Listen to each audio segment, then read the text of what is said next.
Smarački komentar ubačen je kako bi se sačuvala monetizacija. Ukoliko ne želite slušati, prebacite na klipovani dio videa. Uživajte.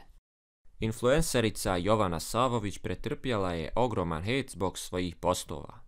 Publika je potpuno opravdano uputila prozivke, a među njima bili su i pojedini streameri, kao što je recimo Šarke.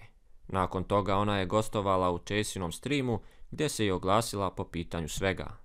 Pričala je o tome kako se nosi sa tim hejtom i indirektno uzvratila udarac Šarketu. Nisu željeli ubaciti Šarketa u stream, jer Česa ne bi volio stvarati drame na svojim streamovima. Sve je ostalo na toj izjavi, a poslušajte šta je zapravo tu i rečeno. Možda to Veljko zna. Ja kako se predstavljam, ja sam potpuno drugačija osoba uživo i možda je to malo kontradiktorno i ja sve što radim da bi pokazala svoj fizički izgled, ne da bi privukla pažnju. Da zapravo pokažeš svoj grind u teretani.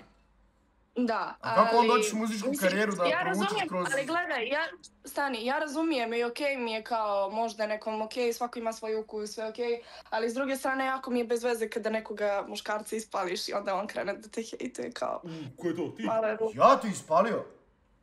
Ne, pa mislim kad ti odbiješ muškarca pa on krene da te kao masakrira po društvenim mrežama, kao malo mi je to neukus. Za koga to misliš? To nije za Velju, ali tako? Nije za mene.